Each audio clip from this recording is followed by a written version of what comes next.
Hello and welcome, guys. We continue talking about behavioral change, and in this video we're gonna talk about ideas, thoughts, assumptions that can be preventing us from achieving what we want and how to deal with them. So let's go step by step. First idea is that we need motivation in order to achieve what we want. I talked about this in the previous video, and shortly here, we don't really need motivation to do anything. We can just do it. And most often, motivation appears when we start and when we already are doing it. So instead of waiting for motivation or inspiration or feeling like doing something, just do it, just start it, just do the behavioral activation technique, for example, and then motivation will appear later. So instead of waiting for motivation, we do it without motivation. Number two, what can stop us is this idea that changing is too difficult, that change is too difficult, starting something new is too difficult, and so on. And yes, it is difficult. There are two main difficult things in learning new behavior. First of all, is starting it, and second is getting back on track when you fell down. And however, it's unavoidable that you go through those, and the sooner you do it, the easier it might be. What we do here is that we recognize that yes, it's difficult to start, but also we recognize that it will not always be that difficult.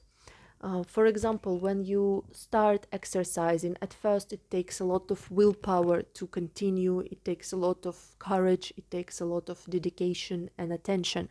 But the more you do it, the more automatic it becomes and easier it becomes.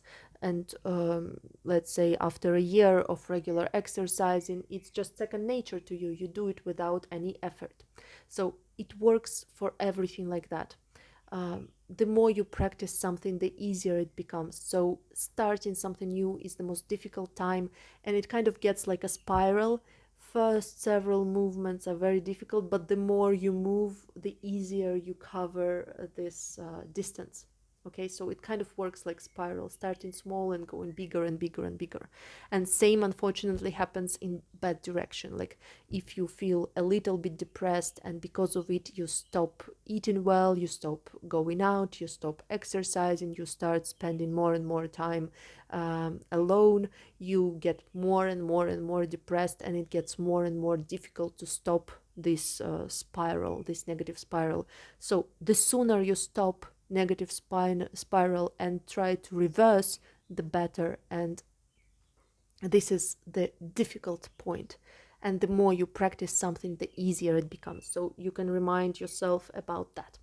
Idea number three, what can prevent you and make it difficult for you to follow what you know you should be doing, is when you give yourself too much choice.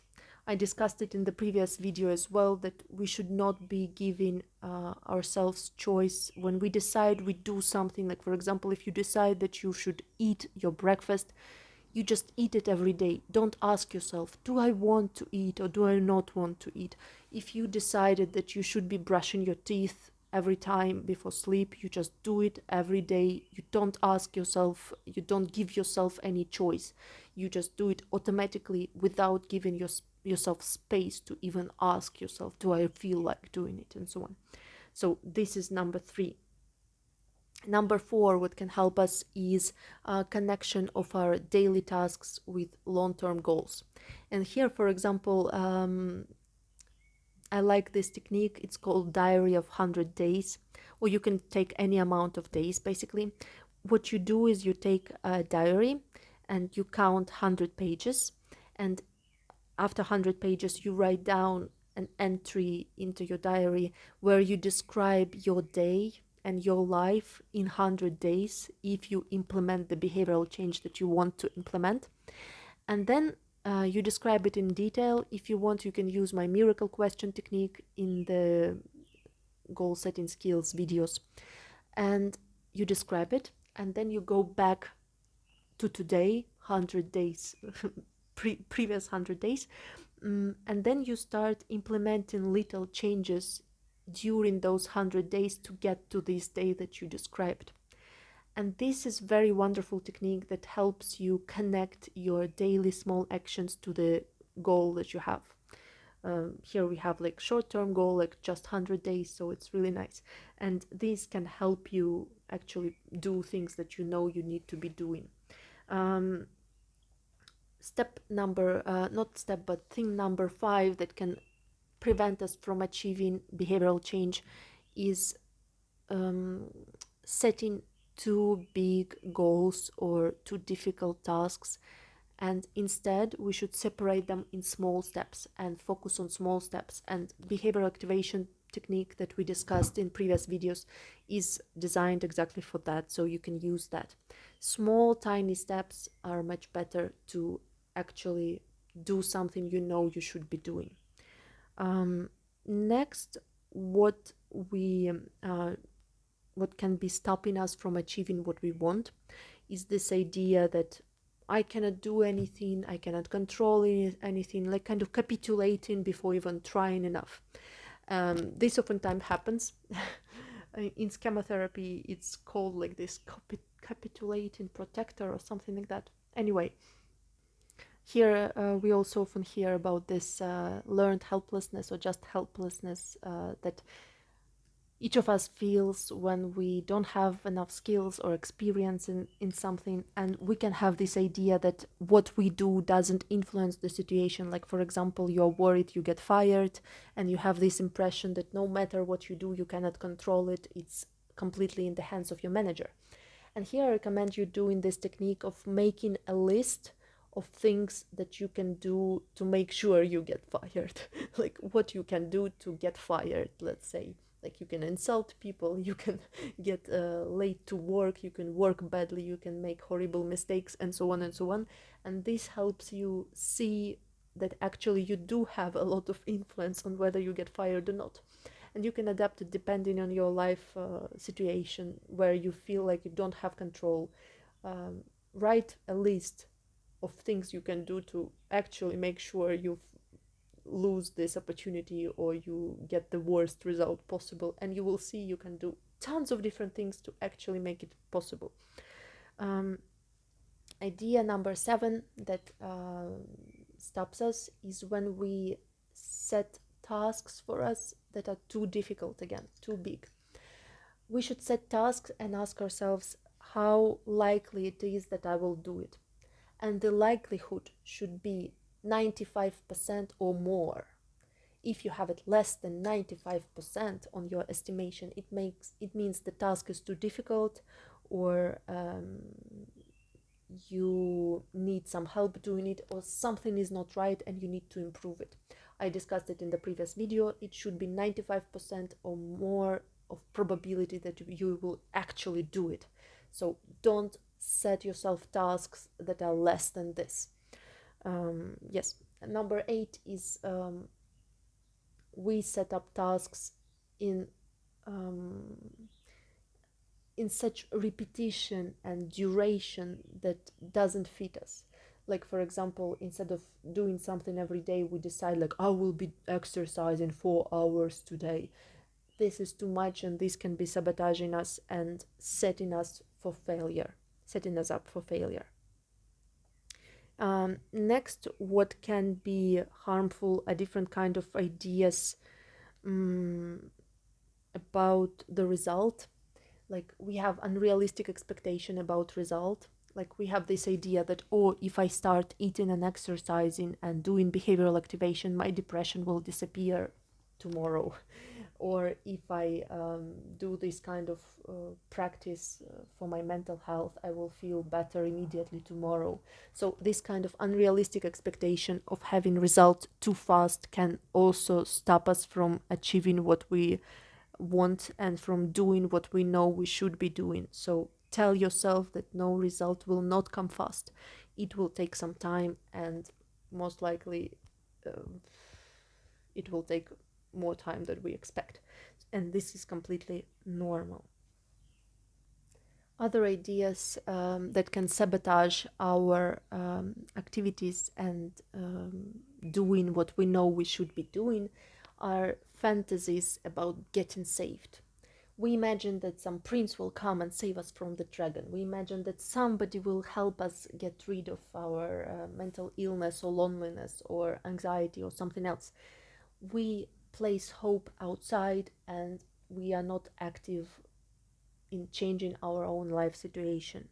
This kind of idea that somebody else will come, or that you will find some magical method that will make it easy, where you can take shortcuts and solve this easily, those are illusions. They will never happen, and you should accept it. There is no easy way of developing certain habits. You just have to do them again and again and again and again until you develop them. Yes, there are some methods that can make it easier in some ways, but it's not taking all of the effort away. And looking for some magic pills, for some magic tools, for some kind of for some kind of method that will make it easy, is just you wasting your time and avoiding doing actual change. Sometimes you just need to work. You don't need to search for new methods. You don't need to search for somebody who saves you. You just need to do boring work, boring daily work. And this helps you improve your mental health, physical health, achieving your goals, and so on. Your success should not depend on some outside source, on some outside person or outside method that saves you. Next idea that can prevent you from doing what you know you should be doing is fear about the result, fear about consequences. Unfortunately, we oftentimes have those fears even if we don't realize them. Like, for example, fear to change because you are afraid that you will lose people who now are close to you. Like, if you change, you suspect that others won't follow and you'll lose your friends, or that they will be jealous or something like that. Or this idea that if you change, you will face some intolerable emotions and you will just fall apart and all that. This, by the way, oftentimes happens for people with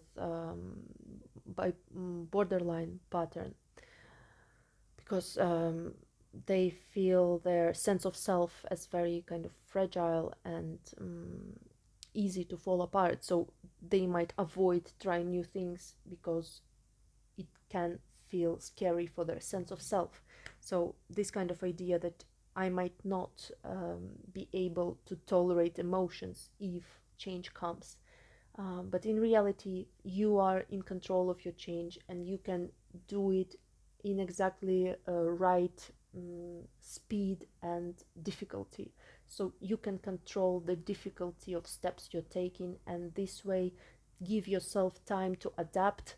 Nobody's pushing you into the ocean if you don't know how to swim. Your goal is to stand in a puddle, not to jump into the ocean immediately. So your ability to tolerate your emotions and to tolerate the discomfort and tolerate new experiences will grow, and by the time your life changes, you will be able to tolerate it. You will be able to live with that change. So no need to worry about that. Next, what can be stopping you is indifference towards your future. This is always oftentimes can be seen in people with depression, for example. They feel so depressed and upset that they don't really care about their future. They are just completely indifferent to this.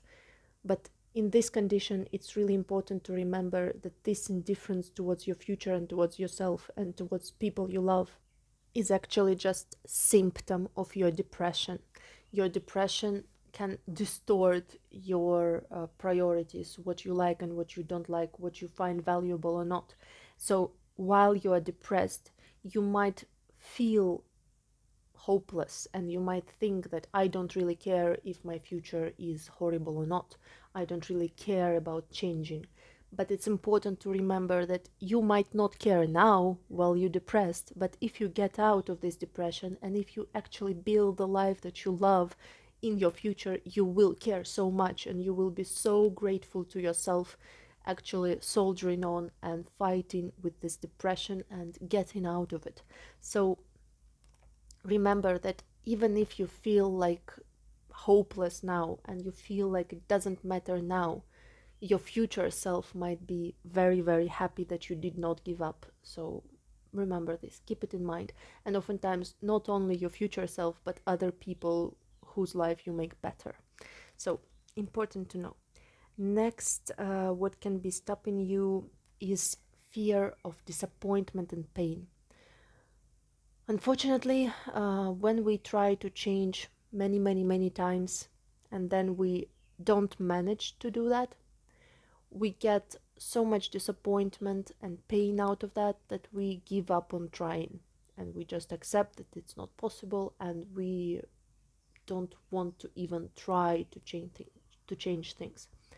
In some cases, it is wiser to accept what you cannot change, but in some other cases, you were not succeeding previously for some reasons. Like, for example, you were not setting realistic goals, or you were not, organizing your progress towards these goals in the right way, or you were overwhelming yourself with those, and so on and so on. So you made conclusions and you made assumptions about your ability to change based on the faulty experiment, let's say. So just because something you didn't manage to change something in the past, it does not mean that you will never be able to change that.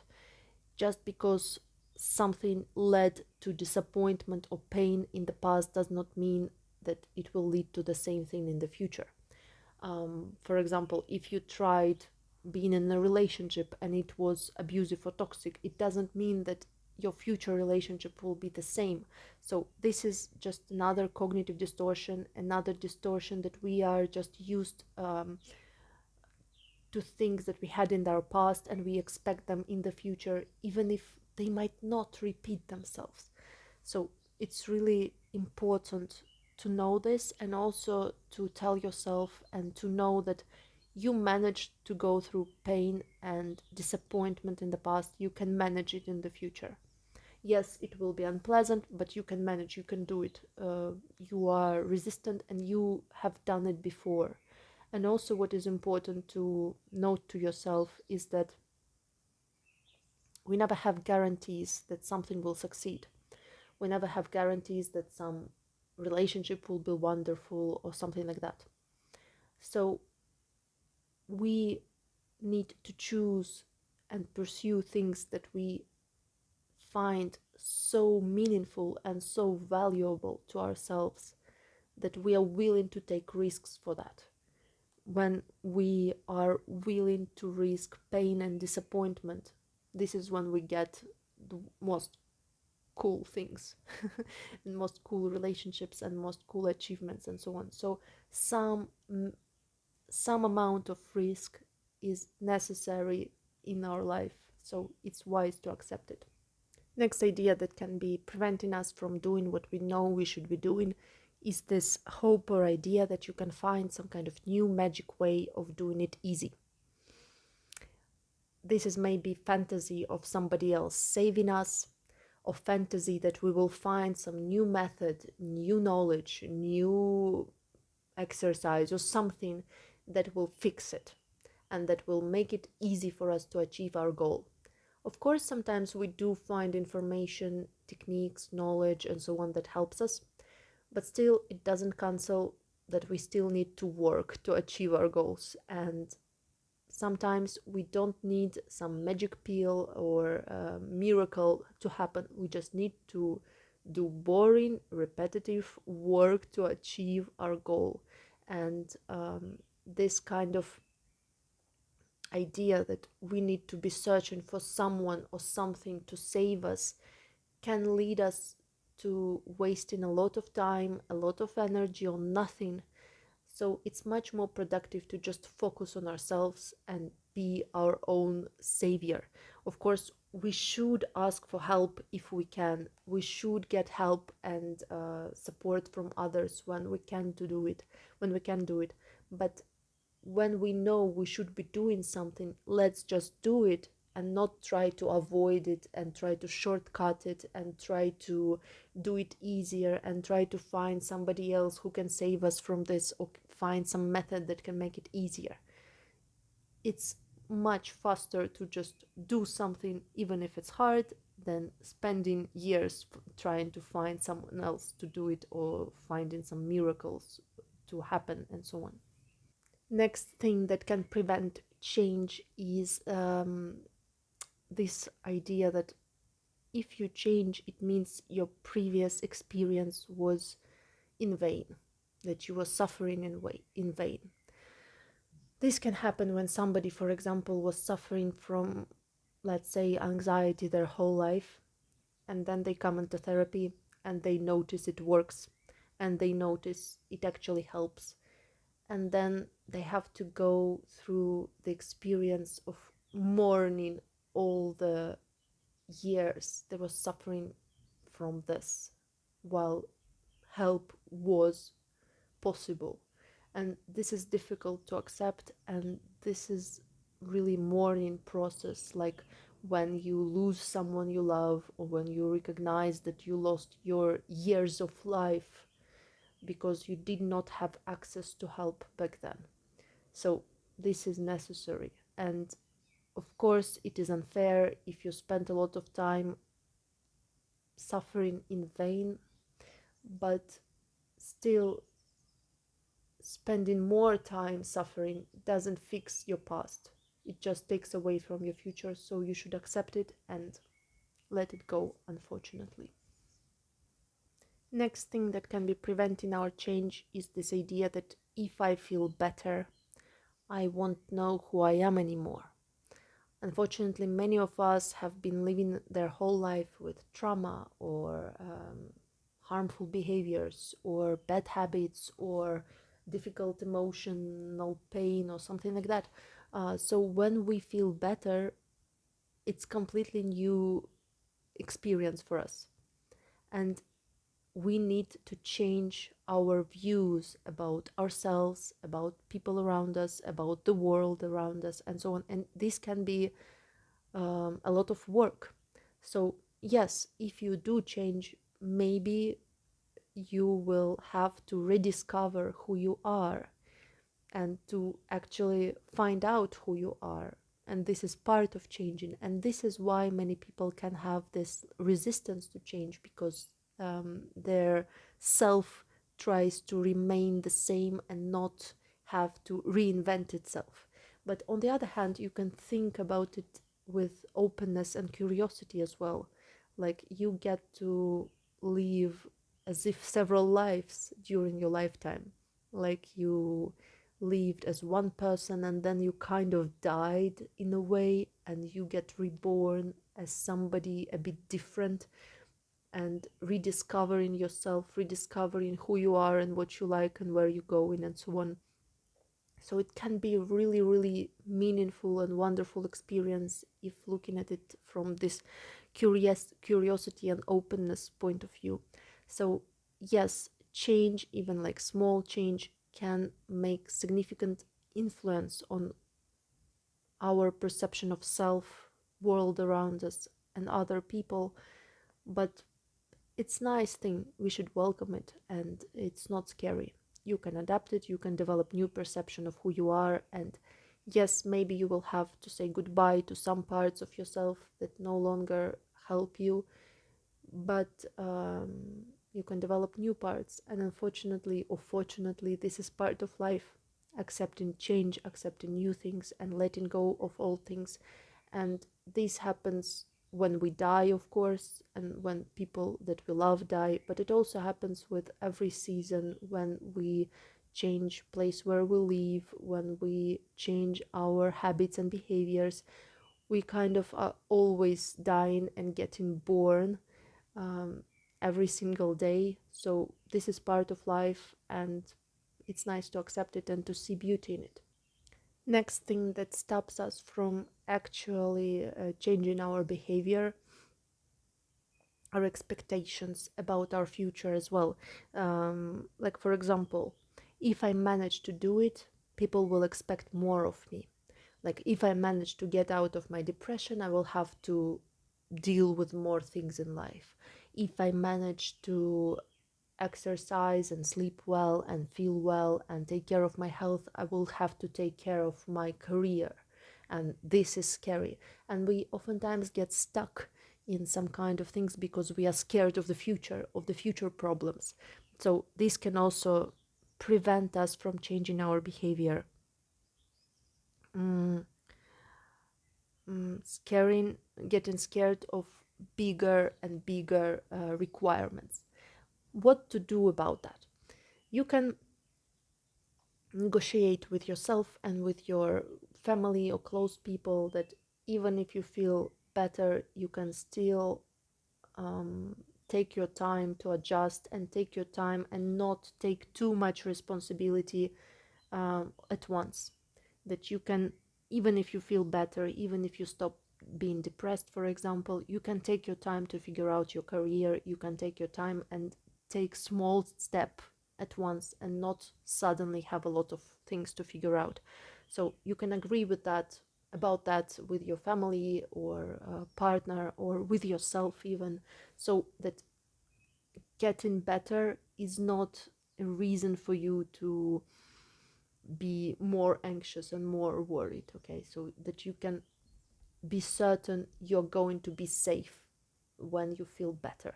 And in general, not only about depression or anxiety, promise to yourself that if you manage to do certain habit, you don't have to kind of increase the difficulty even more. You can actually just stop and continue doing the same thing if you want, or increase the difficulty in very, very small steps, so that achieving something doesn't feel scary because you will have to achieve even more. And because of it, I also don't like this idea of having long term goals and planning your life like 10 years in the future, because it can be harmful for actually doing things in your present. Because if you plan that, oh, today I'm going to do this, and in a year I'm going to do that, and in 10 years I will have to do this and this and this and this and this, it can feel really scary. And yeah, better to focus on today, tomorrow, and the nearest future, and not create tons of expectations about your future. Another thing why we might be avoiding behavioral change is because we don't know what is coming after that. Like, we have no idea about our future without this behavior. Like, for example, you have alcohol addiction, and you cannot imagine your life without it. And you don't know what you're gonna do when you're not addicted anymore. When you stop this fight, when you stop, trying to get out of it, you don't know what to do after that. Or same can happen if you have eating disorder, for example. You don't know how to live without one, or how to live without depression, and so on. So here, clarifying your future and having some kind of idea how you're gonna live after you achieve your goal can also be really helpful. Yes, this is the next thing that can prevent our change. Now it was already half an hour, so should I finish? Well, actually, yes, let's finish. Next, what can be stopping us is this idea that it will be very difficult to do this thing again and again and again. And here, how you can argue with that, you can tell yourself that it's not difficult, you just do 1 second at a time. You don't do everything in one day. You just do 1 second at a time, then you rest, then you do other things, and it's not as difficult as it seems when you see all the things together. Blum, blum, blum, blum, blum. Then unrealistic expectations. When we expect result to happen immediately or very fast, it can also stop us from doing things we know we should be doing. And lastly, um, avoidance of practice. We discussed it before. In order to achieve something, you need to practice it again and again and again. And now let's discuss other ideas that can be stopping you from achieving or from actually doing your behavior change, even if you know you should be doing it. First of all, actually, let's do it in the second video. In the second video, I will describe different thoughts that can sabotage your progress and stop you from doing what you know you should be doing. And for now, you can analyze what I mentioned and try to fit it in your life and reflect on which of those are present in your own journey, because it's not very useful to hear it just in general terms, in general examples. It's much more useful to do some self-reflection and analyzing your own life and finding if it's true in your own life. So please do that, and it will be a home task for the next week. And in the next video, we will talk more about ideas that can prevent your behavioral change. And I see you soon. Bye bye.